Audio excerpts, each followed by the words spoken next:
We're going to go over virtue theory. Virtue theory is a bit different than everything we've gone over. Um, Everything we've covered so far tends to have a more concrete, more definitive um, set of boundaries. Virtue theory has a lot more subjectivity in it, and it tends to be considered different from the other theories because of that.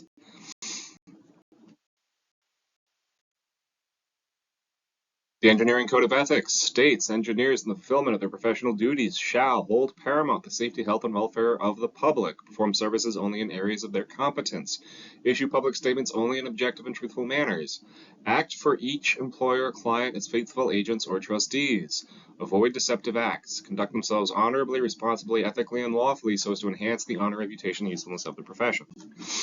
All right. We're going to have group discussion today, so now would be a good time for you to get up, move around. I'm going to give you a minute to do this. As we go through, if you're not coming into class, I do expect you to respond to the various sections via email as we go through. All right, so before we get started, let's talk about what a virtuous person behaves, or how a virtuous person tends to behave. They always know what to say. They can diffuse a tense situation. They deliver tough news gracefully. They're confident without being arrogant. They're brave but not reckless. Generous but not extravagant. Um, this tends to be considered good behavior. Um, so virtue theory is a moral philosophy that was actually started by Aristotle. Um, it kind of fell out of favor, then came back, and then fell out, and then came back. It goes through cycles. Um, but this is one of the older philosophical theories when it comes to how we should be behaving. Um, it emphasizes the character of the individual over the rights and rules that should be followed. So instead of saying, in Kantian ethics, you would say, all right, I'm supposed to be treating everybody with humanity, and this action doesn't do that, so I shouldn't do it. No, you would say, am I being a virtuous person by taking this action? And if the answer is no, then you don't do it. If we're all virtuous, the right actions will follow. It'll be effortlessly, or will follow effortlessly. What ought to do is what a virtuous person would do. A virtuous person is someone you might admire for his moral character. This person could be real, fictitious, living, or dead. If you want to use Batman as your virtuous person, by all means. You might sound a little silly from time to time, but you're allowed to do it. These are common vices and virtues. I did try to line them up with the 7 deadly sins. The bulleted items are the deadly 7 sins. All of these will get you fired from a job. So I would strongly recommend you avoid them. So I want you to notice how the virtue in these scenarios is in the middle of 2 vices. And that's how a virtue gets defined. So when you talk about how passionate somebody is, the virtue you should be aspiring to have is love when you talk about passion. However, on one end, you have an excess of passion, which can turn into lust, which is a vice. And on the other end of that, you have apathy, which is also a vice. Then there's gluttony, greed, sloth, wrath, envy, pride. They all have an associated virtue.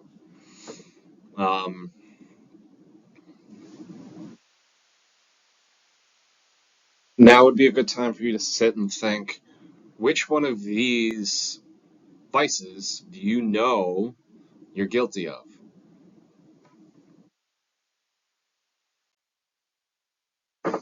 Mine is anger. Anger will get you fired the fastest and will shorten your life.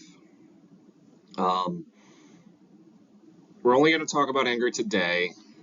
An important thing to talk about is, and this applies at work and this applies in your personal life, you're allowed to be angry. You're allowed to get upset.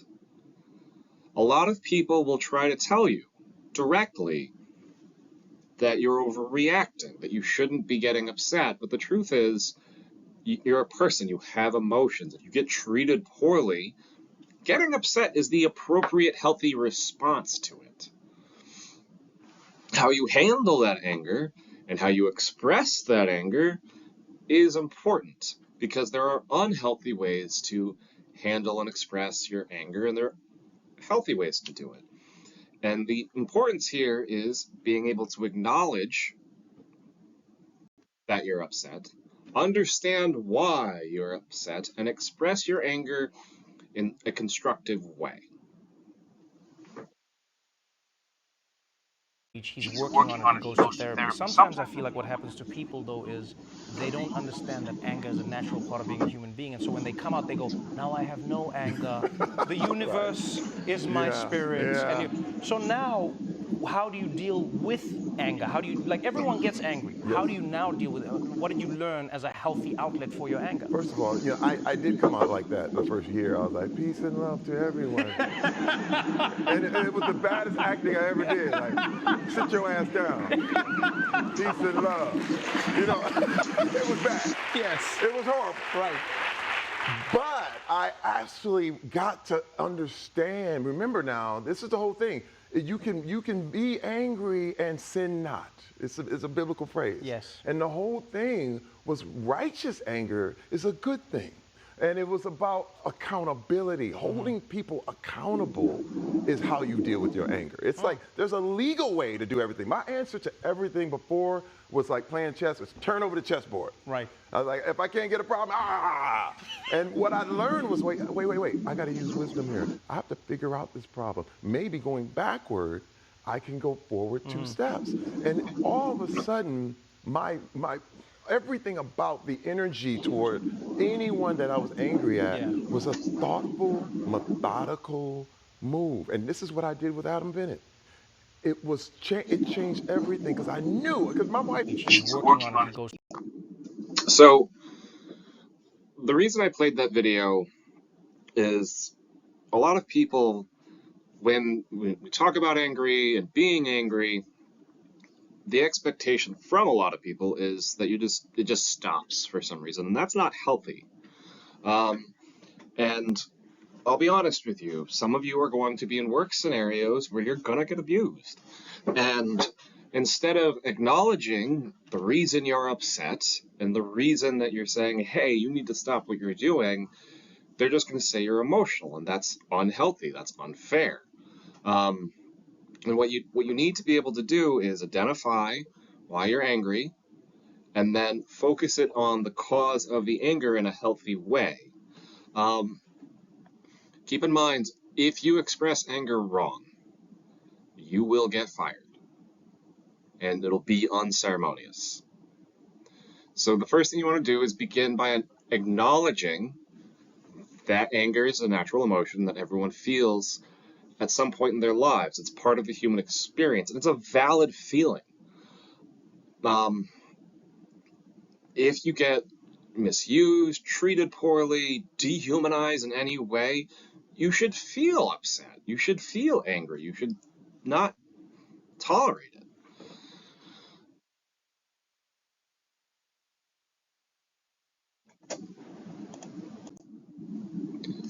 But you do need to figure out what's causing this anger. For me, when I worked at Newark, it was one of my supervisors. He did this thing where it was a form of subjective hearing. He had hearing privilege towards me, where nothing I said he would listen to, and it didn't matter who else was in the room. He would just pretend like I hadn't said anything, or if I did say something, he'd be extremely critical of it. And it would start getting to the point where it was blatant. Everybody saw that he was doing it. And I would go to my other supervisors, I'd go to my colleagues and be like, what's going on here? Why is he doing this? Is there something wrong with what I'm doing? And they didn't want anything to do with the situation because they knew that Stan would just take it out on them next. And so their attitude was, no, you're just the guy you're going to be the whipping boy from now on. And that's incredibly frustrating, right?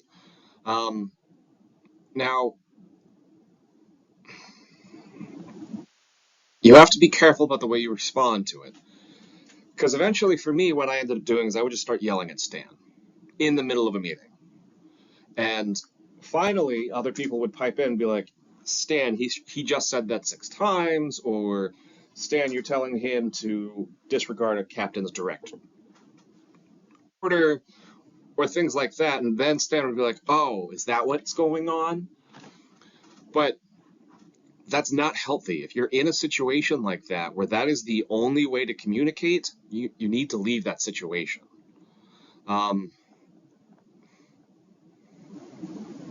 If you sense when you're dealing with somebody that your heart rate goes up, your muscles start to tense, you get physically hot or flushed, these are signs that you're getting upset.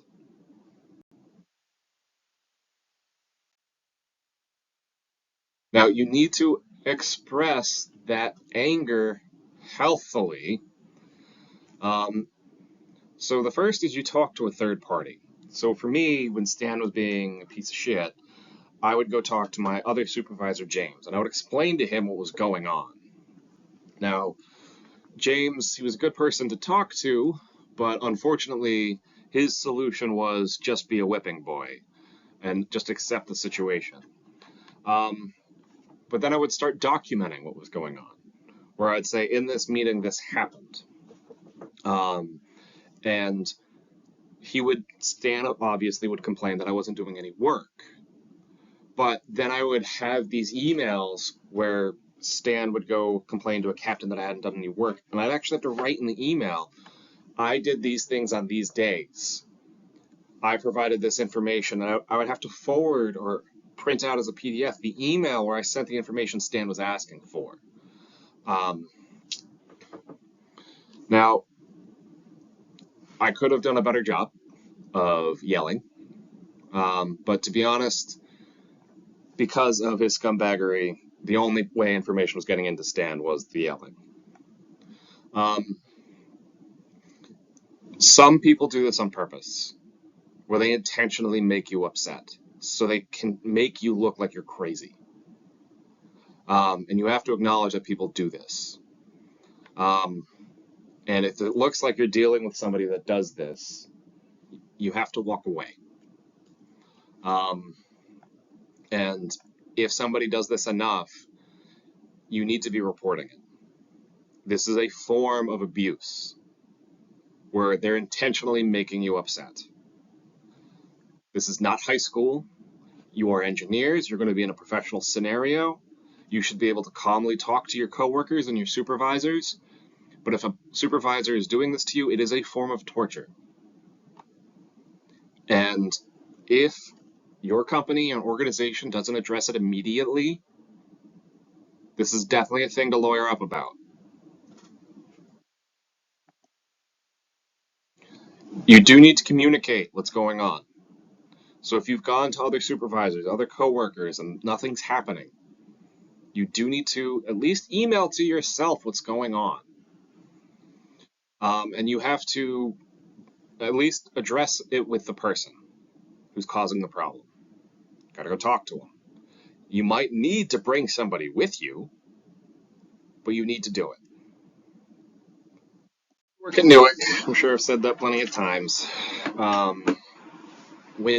If you guys go work for Newark, a common work structure is for you to have a supervisor and a technical program manager. Different places call these people by different names. The supervisor's primary responsibility is to ensure that your workload is manageable and that you're treated with respect. Conversely, the TPM's job is his duty revolves around the efficient execution of projects as directed by the Department of the Navy, or DC. My experience at NEOIC, particularly towards the end, placed me in a challenging situation with my TPM. Although my TPM was adept as being a project engineer in terms of his functionality, he struggled significantly with interpersonal skills and maintaining good relationships. Recurrent issues arose between us. Stan, my TPM, had a tendency to commit to deliverables that were either legally non-compliant or technically unfeasible.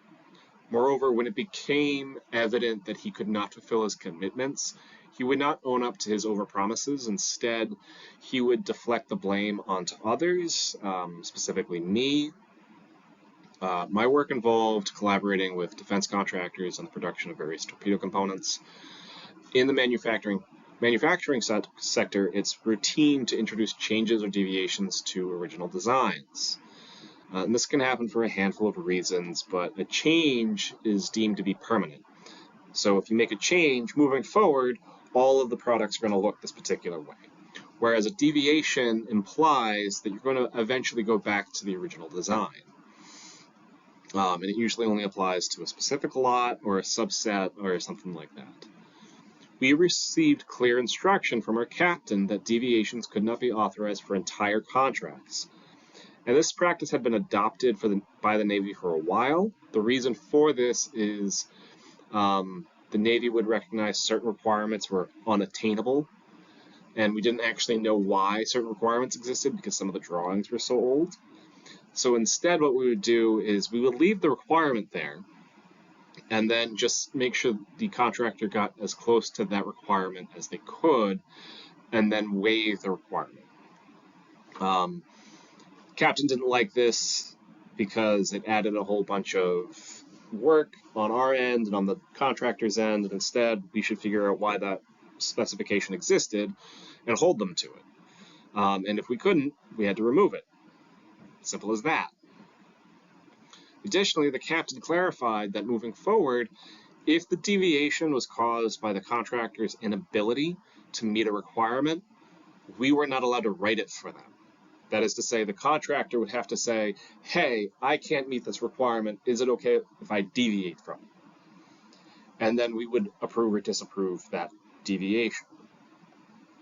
Importantly, the captain was the one who ultimately approved or disapproved these deviations. And so by him saying, no more deviations allowed for whole contracts, and the government's not allowed to write deviations for the contractor, he would throw it out if we violated either of his new rules. During a meeting with the defense contractor, my TPM Stan repeatedly assured the contractor that I personally, representing the Navy, being the government, would issue a deviation for the entirety of the contract.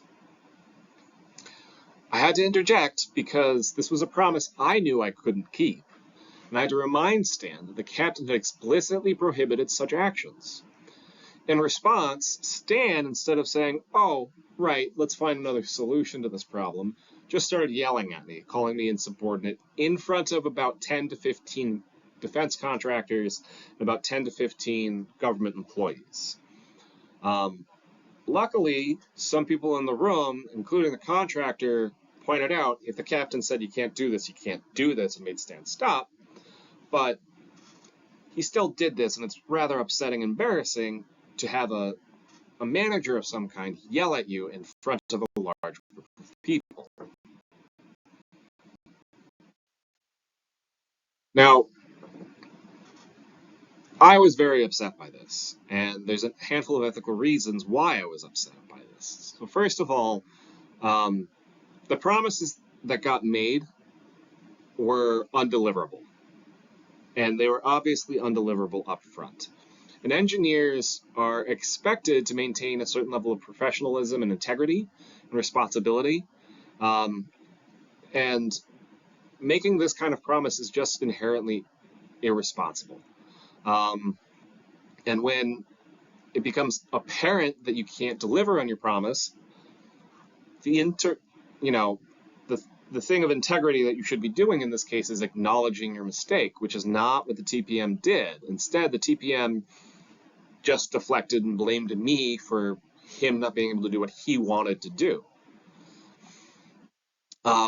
Further, we're talking about torpedo parts. Torpedoes are designed to kill people. If a torpedo malfunctions, it definitely can kill somebody. So by me insisting that it gets built correctly, I'm insisting on having a high level of safety and welfare for the public. And ignoring these issues is simply unethical.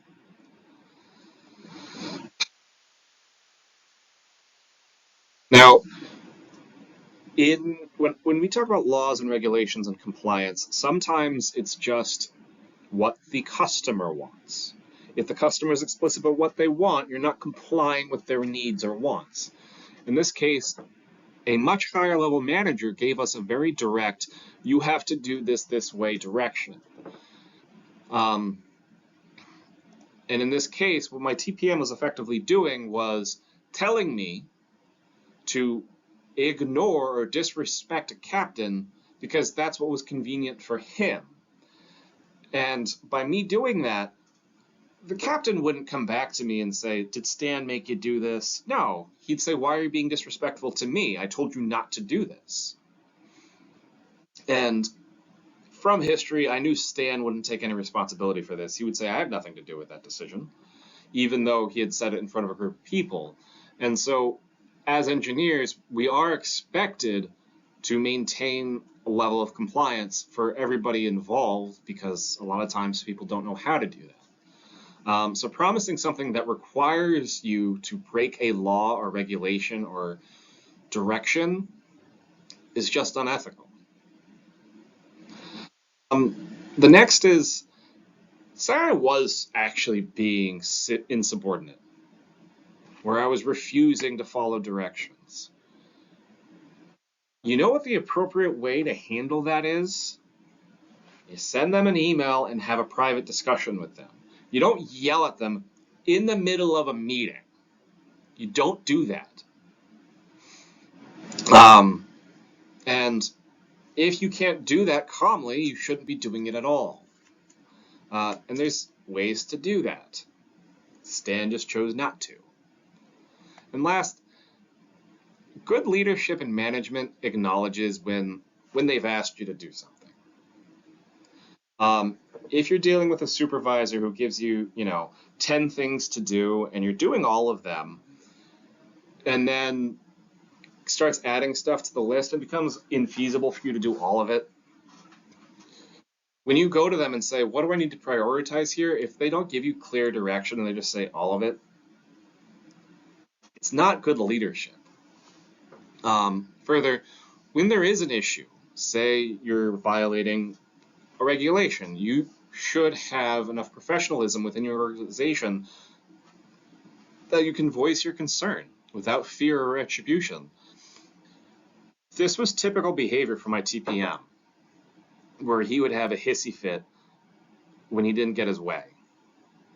And so a lot of people would openly refuse to work with Stan because he behaved this way.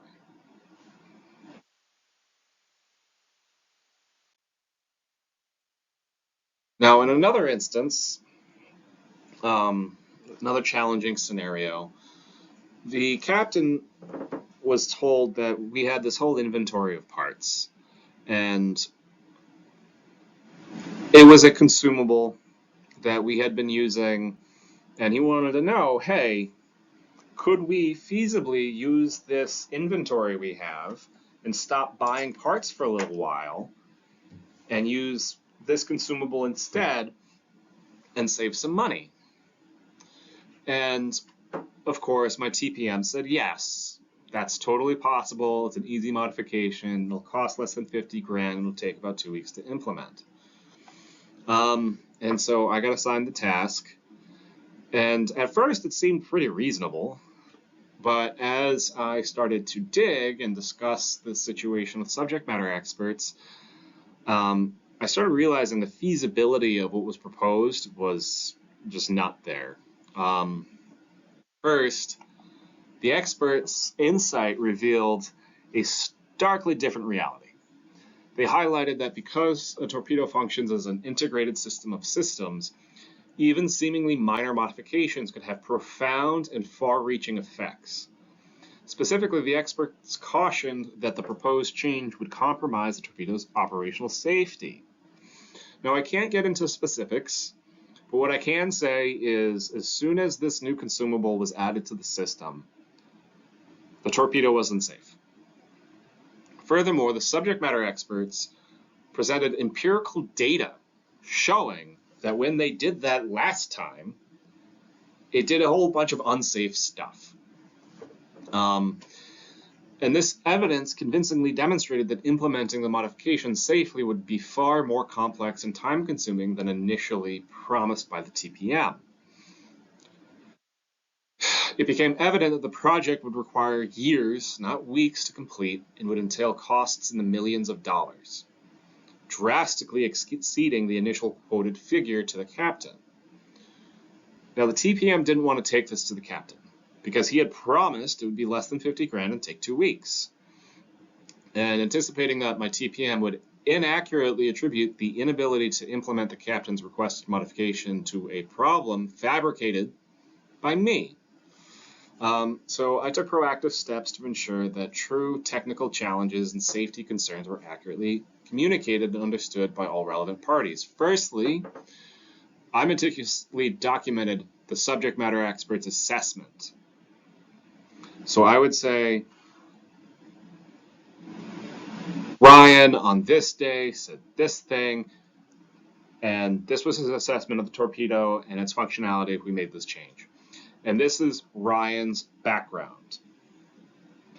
And then I would go, using his assessment, I would go to the actual empirical information and show what was going on. And really, I was using the SME's expert advice not as the objective information, but as the pointer to the objective information. This documentation included the empirical data from the SMEs, which underscored the substantial risk and extensive time and financial resources required for a safe implementation. Following this, so I generate this big long email saying, this is why we can't do what you want to do. This is the real cost of what you want to do, and this is the real time of what you want to do.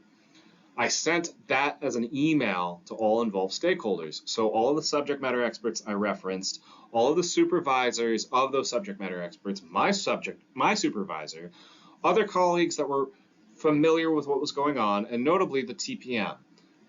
Now, I wasn't sending this email because I wanted all of these people to know. I was sending this email so that the TPM would have the information. And then I had all of these other eyes on the conversation. This email was crafted to concisely yet comprehensively convey the SME's findings and the resultant implications for the modification project. My intent was to ensure that everyone had access to the same factual, expert-based analysis, thereby preempting any misrepresentation of the situation by the TPM. Recognizing the likelihood of resistance or denial from the TPM, which is what I ultimately got, I proceeded to organize a meeting. It was crucial to ensure that TPM's attendance to directly address and discuss the issue at hand. During this meeting, I effectively presented the information containing in the email, all I reformulated for clarity and emphasis on critical points. My goal was to facilitate a mutual understanding among all attendees regarding the technical and safety considerations involved, thereby fostering a constructive dialogue on how to proceed in light of these constraints. In the meeting, I presented a detailed explanation of the technical limitations preventing us from proceeding with the modification as promised by the TPM, alongside a realistic assessment of the actual cost and timeline required for such a change. This presentation was grounded in empirical data and expert analysis provided by the subject matter experts, ensuring that the information conveyed was both accurate and transparent. So to be clear, I'm standing in front of this room, I've presented all of this data. None of this data is really up for discussion, right? It's all objective. This is how much things cost. This is what's going to happen. This is what's allowed. This is not what's allowed. If you do what you want to do, you're going to end up doing a lot of things that are not allowed. And either you have to pay for the consequences of those actions, or you have to find a way that those actions don't occur. Despite all of this, my TPM's reaction was negative. He accused me of insubordination again, expressing frustration that I was not willing to align with his promises. This accusation was baseless, as my actions and the information I presented were in the interest of the project's safety, feasibility, and financial integrity. Now, again, this was super upsetting. And the root of all of this was overpromising, ignoring expert advice, resistance to dissent, and failureship within leadership. And so, like, you should be in a work environment where you are able to walk up to your boss and say, hey, I've got a concern here. And you should be able to explain that concern without having to write a 50-page document with 1,000 citations. You should be able to say, I saw this with my own eyes. It's not what you're assuming to be true. And then you should be able to work from there. If you find that you are regularly writing these massive reports on just factual information and they're big arguments, you're not in a healthy work environment. And you're allowed to be upset by this. You're allowed to go to your supervisor and say, I'm doing too much work to convey too little information. The fact that I have to do this regularly on a daily basis is inappropriate. If you have a boss that keeps trying to blame you for things like this, you should think about moving.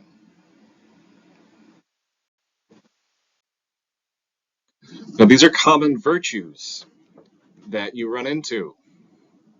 If you're a particularly religious person, these might be virtues that you aspire to have: chastity, temperance, charity, diligence, patience, kindness, and humility.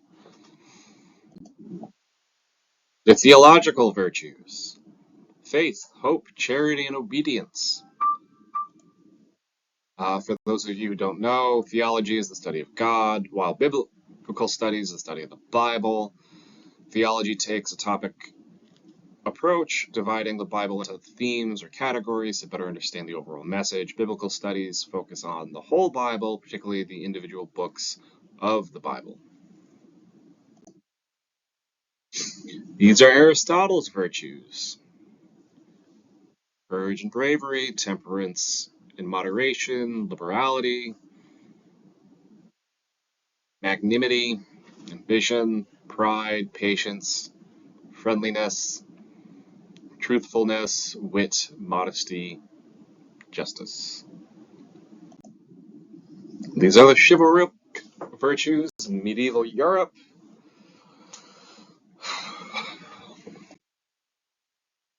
These are the essential virtues. This comes from one of the books that we have for ethics.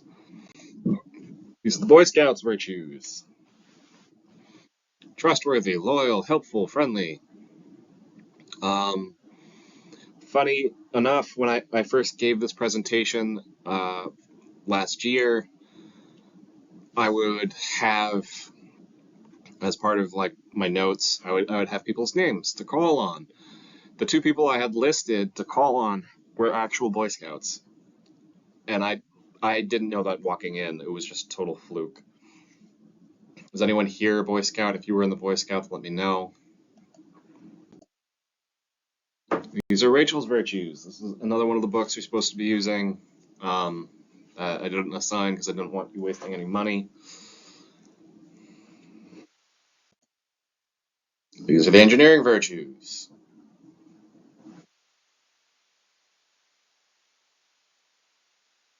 When you look at these, do any of these stand out to you?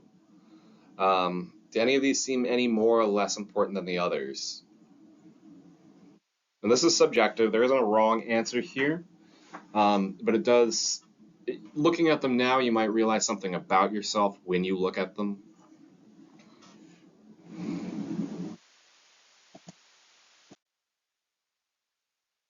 So, one thing I've noticed about engineers um, is they do behave different than the general public. Um, and the thing is,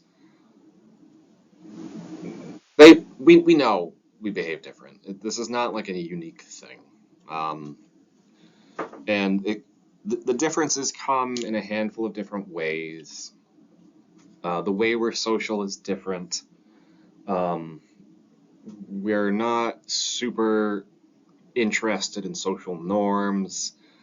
Um, we're more direct about the things we say.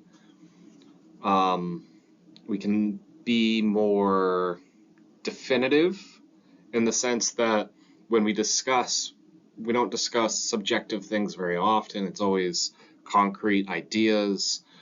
Um, but we do have a tendency to stick out. And that's not bad, that's not good, it just is. Um, but engineers have this nature, this behavior that they do adopt, whether it's on purpose or learned. And we do kind of want to stick together. We do have a preference for other engineers. Myself, I'm married to an engineer, and my parents, or my dad and my uncles were engineers. Um, so it just felt natural, right? Uh, when people do this, it's called proper function, or at least that's how the Greeks defined it. A thing is good to the extent that it fulfills its function, a thing is bad to the extent that it doesn't. And we're all human, and so we want to grow and be healthy and fertile. However, we're all social. Look, I'm an introvert. During the pandemic, I was perfectly happy to stay inside all day. I Not a problem for me. But I did want to be with my pack. I did want to be with my friends and my social group. And I do have a preference for other engineers, other scientists, and things like that. Um, and so part of the reason I wanted that is because engineers do behave a particular way, and they don't get too upset about social behavior as long as it's not to the extreme.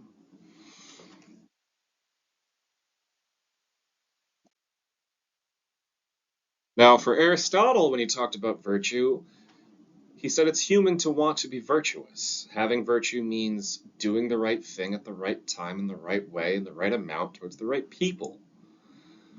Now, to me, this kind of seems like a BS answer. It's a catch-all, basically saying if you're doing it right, you'll do it right. Um, and Aristotle kind of acknowledged that was how he was answering it. There's no need to be specific because if you're virtuous, you know what to do all the time. You know how to handle yourself and how to have a good relationship with others. You have good judgment. You can read the room. And you know what's right and when. So you want to be virtuous. Everybody in the room, to a certain extent, wants to be virtuous. The virtues you assign to yourself as being important are unique to you, but you want to be virtuous. But how do you do that? Well, you need to find somebody to emulate. That means you need to find a moral exemplar, somebody who you can mimic. I'd be willing to bet more than half the room right now has what's called imposter syndrome. You feel like you don't belong.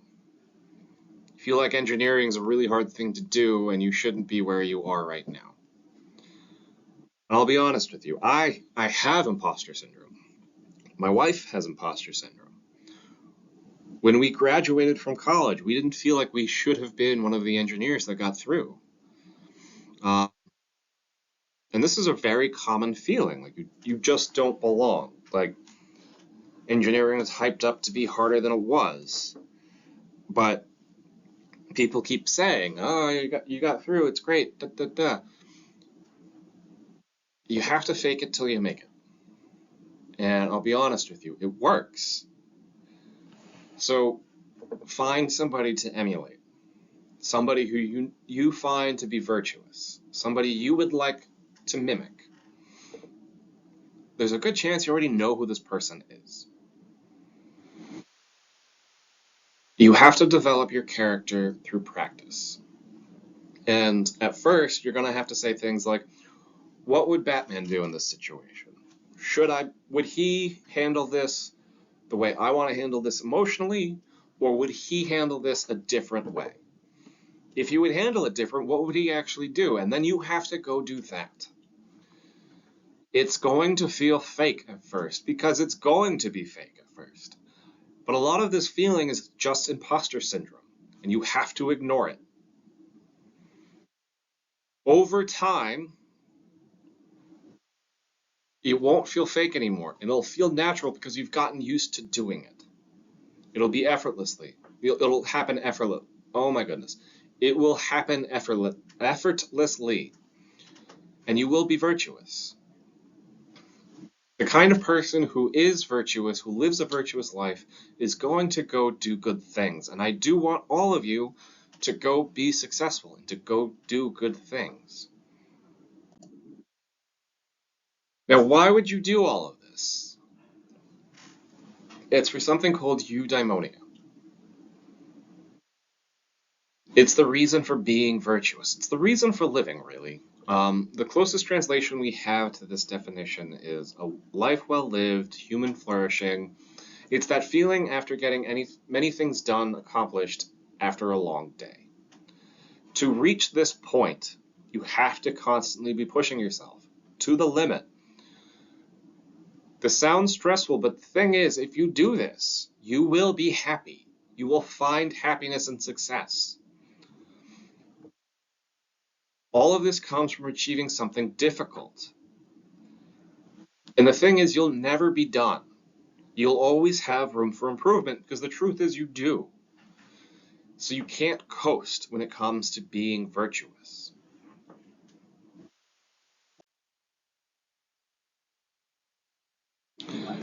Now, there are issues with virtue theory. One of them being is we would need a virtue for every situation.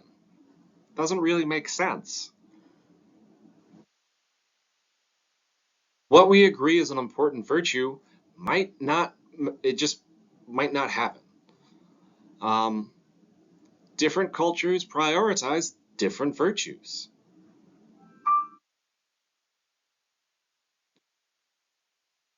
It's common for people to pick multiple moral exemplars because some moral exemplars are very good at one type of virtue, and other exemplars might be very good at a different virtue. Sometimes those virtues clash and they don't agree. Um, and from scenario to scenario, what's relevant and what isn't changes dramatically.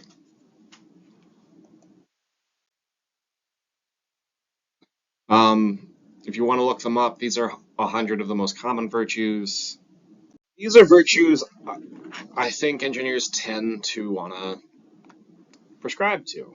Um, this doesn't mean we're good at all of them. These are all things that we should try to be good at, and some of it will take you some time. The first is honesty and integrity. Um, you want the general public to think you're honest, and you want them to trust you. So that needs to be one of the virtues you exhibit. Professionalism. As an engineer, you want to be approachable. And you want the general public to come to you and say, hey, I've got a problem. But if you're not approachable, or more importantly, if you're not professional, they're not going to do that. And the thing is, when it comes to big projects, you want to know about the problems ahead of time. And if you're not approachable and you're not professional, they will wait till they absolutely have to show it to you, to show you problems. And I'll be honest with you, if you know a roadblock's coming up, you want to drive around it as best you can. If you have to jump through hurdles right in front of it, that's when things are going to get the most difficult. So you want to be professional. You want people to approach you often. The next one, engineers are going to have the most problems with because we do want to be empathetic and social and all that jazz, but generally speaking, engineers do come across as unempathetic. Part of it is because we do tend to lean towards more objective discussions. There's a lot more finality in the things we say because we talk about technical information a lot. And so it is an effort on our end to be empathetic and socially aware. But when you have an engineer that is good at both of those things, they tend to excel even if they're not particularly good at being an engineer. Courage and perseverance. Going back to the fact that engineers do deal in objective terms a lot more often than the general public, we do frequently have to deliver hard truths. Tell people honestly how things are going to go. Now, in a financial situation, one thing that I know engineers tend to do is have a definitive, you have to do things this way. Sometimes it's for legal reasons, sometimes it's for physical reasons, but there's a finality to it. And sometimes that information is bad news. And so it's stressful giving bad news to somebody. But we have to be courageous in those scenarios and deliver it. And last is humility and open-mindedness. So the thing is, you're going to make mistakes. It's going to happen. If you can't do it in a humble way, people aren't going to want to work with you. From time to time, you're going to make a mistake, and somebody's going to bring to you the mistake and say, you did this thing Y, and you should have done it thing X. And that's not, it really shouldn't be that big a deal. Just fix it, do it right. But we all know somebody who no amount of information given to them will lead them to believe they've made mistakes. When it comes to dealing with those people, you'll find that people will avoid them. They'll avoid giving them money. They'll avoid working with them. They'll go out of their way to not work with them when they're doing well. And the only way to combat this is to go out of your way to be humble and to be open-minded. This is really hard. And if you're in a corporate environment and you have a lot of customers, continuous improvement is going to be one of your lifesavers. It's going to make you more competitive. But if you're not the kind of person that recognizes their limitations, and you can't recognize when you've made a mistake, that you're not perfect, the things you've made aren't perfect, you're not going to improve, and you're not going to be competitive.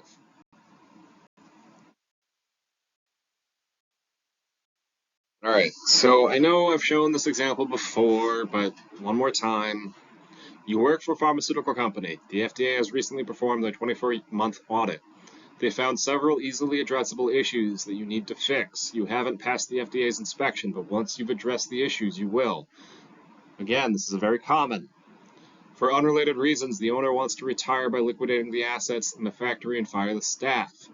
An investor who is new to pharmaceuticals is interested in purchasing the factory and keeping it running.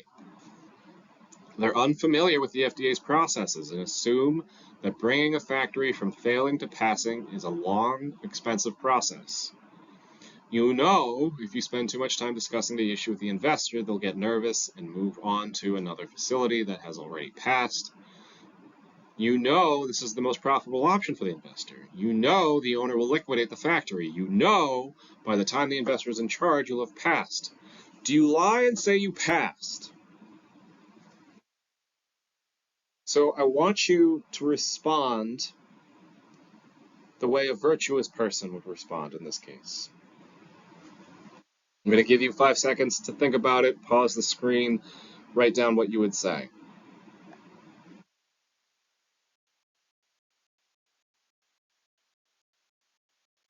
All right.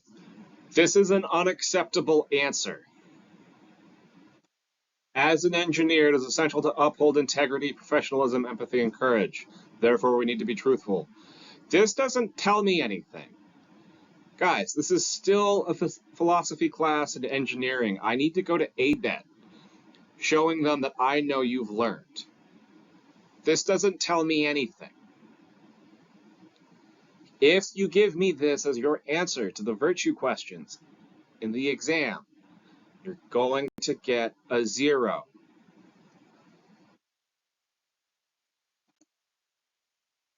This is an acceptable response.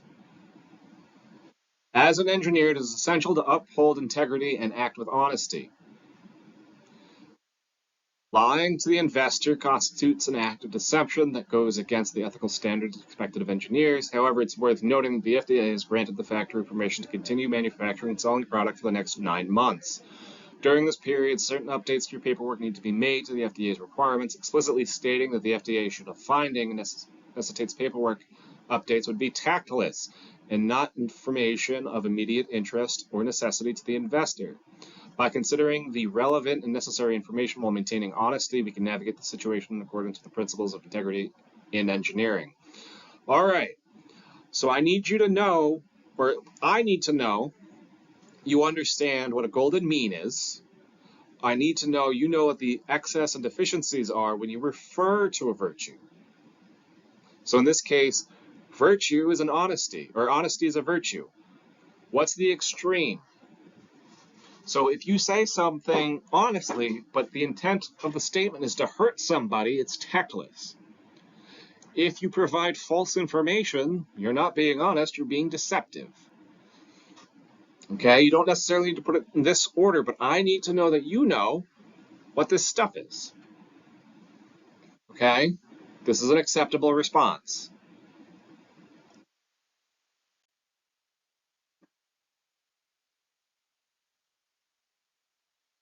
All right. As a class, what virtue would you follow in this scenario? Or, no, sorry. What virtue is Dr. Emily following? Dr. Emily is a renowned medical researcher working on a potential cure for a rare disease.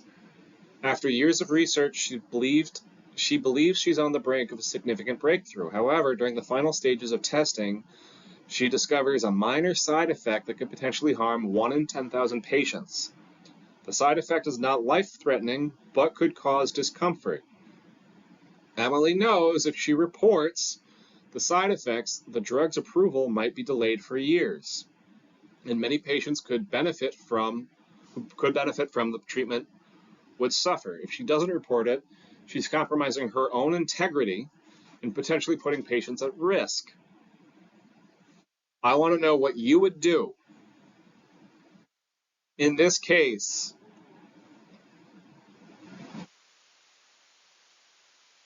would you say, you know what, that one patient, for utilitarian reasons, should just accept the discomfort?